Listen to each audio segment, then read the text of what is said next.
Дорогие друзья, здравствуйте. Хочу вам сказать, что в своем тренировочном... Because at the end of the day, no one cares about excuses. It doesn't matter if the excuse is real or if you genuinely were unwell or injured or anything. No one cares. You just have to... Oleksandr Usyk got injured and might pull out from Rico fight. As shocking reports suggest, he suffered an ankle injury during sparring before the big showdown. The injury could force him out of the clash, raising serious doubts over the fight's future. Usyk has asked fans to stay patient while the situation is being assessed. Так спорт, так бывает. Друзья, фанатам спасибо за поддержку. Чуть подождите. Мир любит сильных. Frank Warren reacts with clear disappointment as news of Usyk's injury raises doubts over the Rico fight.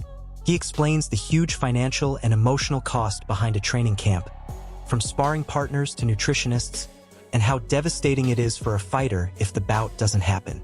Warren highlights that even insurance is difficult and expensive, making the situation even worse. It's a reminder of how much is lost when a major fight falls apart at the last moment. You know, he's a big fight, he's trained very hard. If you don't fight, you don't get paid. You imagine the cost involved in a training camp, you know, booking places to set the camp up, bringing the sparring partners in, the nutritionists, the chefs, trainers and everybody, and you don't get paid. It's a massive loss. You can't insure it, or if you do, you know, it costs a fortune to insure. But very, very disappointed. It was. Liam Goff adds uncertainty around Oleksandr Usyk's injury, suggesting he may have suffered an ankle problem during training for the Rico fight. However, he admits the details are unclear, which creates confusion and concern. With no official confirmation, fans are left guessing about how serious the situation really is. Tim was suffered some sort of ankle injury. Maybe I was just, seeing things with that one. But he is injured. It's not really specified. I don't know why. I'm sure I saw it was ankle, but maybe not. Maybe I was just seeing things. Eddie Hearn highlights the importance of consistent sparring and structured training camps for elite fighters like Usyk. He explains that high-quality preparation is what sharpens performance at the top level. If Usyk is dealing with an injury, it could seriously interrupt his rhythm and affect his readiness for a major fight. Was sparring. It was the first time where we consistently had 7 or 8 guys in camp, living in camp, training with him day in, day out. And it made a big difference in the fights. I think he knows that the way that he's going to improve is time in the gym and also the quality. Johnny Nelson doesn't hold back, calling the situation foolish and pointing out that at the elite level of boxing, mistakes and poor decisions always come with consequences. He stresses that this isn't street fighting. It's world-class boxing where discipline and control matter. In the context of Usyk's injury situation, it reflects how even small lapses in preparation or decision-making can lead to major setbacks. The source is good. The source is good. And so when I'm hearing these things, I'm like, nah. And so it's popping out left, right, and center. The source is good. And so to me, I just shook my head. And when I'd heard all this going on, the Wade concept raises concern as he observes what looks like a developing issue that could seriously affect a fighter's career. He admits he is not a doctor, but the repeated signs of discomfort and instability are worrying. His tone suggests uncertainty mixed with fear that the situation might be more serious than expected. In the case of Usyk's injury news, it highlights how quickly small physical problems in training can turn into major career-threatening setbacks when ignored or not properly managed at elite level. Probably shouldn't be doing that, right? There he goes again. Now again, I'm no doctor, I don't know, but it does seem like that's a bit of an issue. Frank Warren reacts to the developing situation with frustration and concern, explaining that discussions are ongoing and a final decision has not yet been made about the fight. He admits the situation has created a stressful day for everyone involved, including fighters, broadcasters, and especially the fans. Warren makes it clear that everyone is disappointed, but at this level of boxing, unexpected problems are part of the business. We'll speak to the people direct and then make a decision if he's out. Okay. When did you first learn about this, Frank? Very late this afternoon. Okay, so it's been a stressful day. To say the least. For the fighters as well. It's a shame for the fighters, for everybody involved, TV companies, and more importantly for the fans. Riyadh season, you know, His Excellency, everybody involved with this. We're all gutted, but what can you do? That's the world we live in. Eddie Hearn says they will wait and see how the situation develops, but admits it is a very difficult moment for everyone involved. His tone reflects uncertainty around Usyk's condition and whether the fight can actually go ahead. At this stage, nothing is confirmed, and the pressure is building as fans and teams wait for clarity. Спорт, так бывает. Друзья, фанатам спасибо за поддержку. Чуть подождите. The Wade Plamines breaks down Usyk's technical brilliance, explaining how he uses his lead hand to control distance and timing. He highlights how Usyk constantly mirrors movement, making it difficult for opponents to apply pressure. Any mistake or overcommitment gets punished immediately. This shows why he is such a dominant and intelligent fighter at elite level. Fight, twice as big for the casual fans. Do we condone it? I mean, in boxing terms, should that happen at a head-to-head? Of course not, but these things do happen. This is the fight business, and it's just made it even bigger, and we wait to see what happens next. Tony Bellew gives a tactical breakdown, suggesting that Rico Verhoeven could be dangerous early on, especially in a kickboxing environment where he is more comfortable. However, he believes boxing rules change everything, and once Usyk settles after the opening rounds, he will figure him out. Bellew highlights Usyk's ability to adapt to different styles and awkward opponents, saying that solving his puzzle is extremely difficult. Knows that, and he's thinking he wants that. He just wants to fight for the Undisputed Championship. That's what he wants. So the sooner that comes, the better. And obviously, if that can happen. Max Kellerman and Tony Bellew both praise Oleksandr Usyk's current condition, saying he shows no signs of decline even at 39. They highlight his physical transformation, noting that he looks stronger and more powerful than ever, almost like a tank in the ring. Despite Rico Verhoeven's reputation as a dominant kickboxer, they believe he is heavily outmatched in boxing. Usyk's discipline, preparation, and elite mindset are presented as key reasons why he remains undefeated and dangerous. This year with a career best assignment in America's bullish Jermaine Franklin, who fared competitively despite losing to Dylan White and two-time unified champion Moses Town previously. Instead, this news comes as an unwelcome blow for the 21-year-old at a time. Johnny Nelson explains that Oleksandr Usyk has already proven he is at the very top of Johnny Nelson explains that Oleksandr Usyk has already proven he is at the very top of the heavyweight division, wiping the floor with elite competition and establishing complete dominance. However, he points out that financially, the biggest legacy fights may not always be available for him. That is why bouts like this become important, because they bring fresh intrigue, risk, and business value. Nelson suggests that this fight is not just about legacy anymore, but also about smart career decisions and maximizing opportunities while Usyk is still at his peak in the sport. Look at Alexander, what he's done.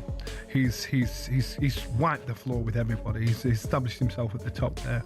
So now you look at him and you'll think financially, will he be in a better position than Tyson Fury? No, not in my opinion. Anthony Joshua? No, not in my opinion. The big money fights aren't out there for him, so he's got to do something. He's got to put himself in a position where he's got to win, because he's proved he's top draw. So in this fight here, I think it creates interest, intrigue. I'm quite sure there's a healthy pay packet at the end of it. This is now business for him. Dave Allen is very clear in his opinion, saying Rico Verhoeven is a great kickboxer but not a pure boxer at the level of Oleksandr Usyk. He respects Rico's achievements and skill set, but believes stepping into boxing against the best heavyweight in the world is a massive mismatch. Allen suggests that if it were an exhibition, it would make more sense, but in a real professional fight, the gap in experience and discipline would be too much to ignore. His tone is firm, highlighting the danger of crossover fights at elite level. I'm not interested in. I like Rico Verhoeven, sparred him, know him, nice fella, very good kickboxer, one of the best of all time, but he's not a boxer. If he wants to fight, can he box? Yeah, he can box. He's a very good boxer, but he shouldn't be boxing the best heavyweight in the world. If he wants to do it as an exhibition, go and do it. I'm not interested in Usyk Verhoeven, just for the. Rico Verhoeven acknowledges Oleksandr Usyk's dominance, calling him the equivalent of himself in boxing due to his long reign and elite consistency. He shows respect for Usyk's skills and achievements, admitting that facing him would be the ultimate challenge. Rico frames the potential fight as a dream opportunity, a cherry on the cake moment in his career. His words reflect admiration more than confidence, showing he understands the scale of the challenge ahead and the level Usyk operates at in the boxing world. When about it? Yeah, I think Fury kind of felt like thanks for the support kind of thing, and AJ was like, cool, I'm not just supporting you, but I want good sparring. Like, and I think one of the things that we got so right in the Ruiz fight was sparring. You know, it's the first time where we consistently had 7 or 8 guys in camp, living in camp, training with him day in, day out.